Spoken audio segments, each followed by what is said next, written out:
হায়দ্রাবাদের গণেশ পুজোর প্রসাদ খেয়ে আমার বরের গা জ্বলানি কথা। তুই কি আর এখানের মতো পুলিগোড়া বানাতে পারবি? আমরা হলাম বাংলার মেয়ে বস, আমরা পারি না এমন কোনো কাজ নেই।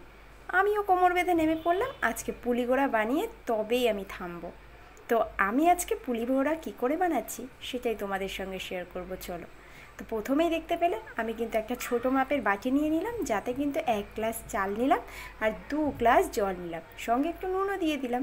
এবার আমি ভাতটা চাপিয়ে দিলাম উনুনের উপরে, একদম ফুটিয়ে নিয়ে কম আঁচে বসিয়ে রাখলাম বেশ কিছু। এদিকে ভগবানের বাসন তো সব পিতলের, এর তেঁতুলটা আমি কিসে ভেজাই? তারপরে পেলাম একটা মায়ের পাথরের বাটি, আর যার মধ্যে আমি বেশ খানিকটা তেঁতুল আগে থেকে ভিজিয়ে রাখলাম। তারপরে নিলাম আরও একটি থালা, যার মধ্যে সব সামগ্রী আমি সাজিয়ে নিলাম, পরে যদি ভুলে যাই কোনোটা দিতে, তাই আগে থেকেই সাজিয়ে নিয়েছি। কারি পাতা, শুকনো লঙ্কা, আর দিয়েছি কাঁচা লঙ্কা, বাদাম, চানার ডাল, সর্ষে আর জিরে, এগুলো সাজিয়ে নিলাম। এদিকে দেখো ভাতটাও কিন্তু অনেকটা হয়ে এসেছে, একটু জল জল আছে, উল্টে পাল্টে আর একটু কম আছে ঢাকনা খোলা রেখে বসিয়ে রাখবো, যাতে জলটা টেনে যায়। চলো, এদিকে ভাত তো হয়ে গেছে, এবার বানিয়ে নিই মশলাটা। এবার বসিয়ে নিলাম একটি ননস্টিকের প্যান। কড়াই থাকলেও কোনো অসুবিধা নেই, আমার কাছে যা ছিল আমি তাই বসিয়েছি ভগবানের জন্য। তারপরে নিয়ে নিলাম বেশ কিছুটা তেল, আর তেলটা একটু গরম হয়ে এলে বাদাম আর চানার ডালটা কিন্তু দিয়ে দিলাম, যেটা দিয়ে একটু ভালো করে নেড়ে চেড়ে ভালো করে ভেজে নিলাম। এবার ওই তেলের মধ্যেই দিয়ে দিলাম খানিকটা সর্ষে আর জিরে ফোড়নে, একসাথেই দিলাম। তারপরে একটু নেড়ে চেড়ে ভালো করে দিয়ে দিলাম এর মধ্যে যে শুকনো লঙ্কাগুলো রেখেছিলাম, সেই শুকনো লঙ্কাগুলো। শুকনো লঙ্কাটা একটু ভাজা হয়ে এলে দিয়ে দিলাম কারি পাতাগুলো। কারি পাতাগুলো যেহেতু জল দিয়ে ধোয়া ছিল, তাই প্রচণ্ড তেল ছিটছিল। আর দিয়ে দিলাম যে কাঁচা লঙ্কা ছিল সেগুলো, সঙ্গে একটু হলুদ দিয়ে ভালো করে একটু নেড়ে চেড়ে নিলাম।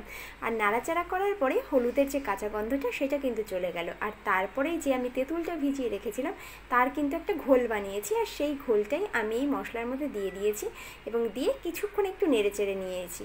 আর এই নাড়াচাড়া হয়ে গেলেই দিয়ে দিলাম যে ভাতগুলো আমি আগে থেকে রান্না করে রেখেছিলাম সেগুলোই।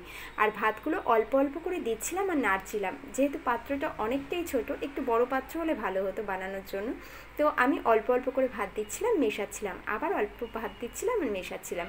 এভাবে মেশানোর পরে একটু নুন উপর থেকে ছিটিয়ে দিলাম, এবং বাদাম আর চানার ডাল যেগুলো ভেজে রেখেছিলাম সেগুলোও কিন্তু এই সুন্দর ভাতের সঙ্গে মিশিয়ে দিলাম। আর দেখো ভাতটা কতটা ঝুরঝুরে হয়েছে এবং কত সুন্দর হয়েছে।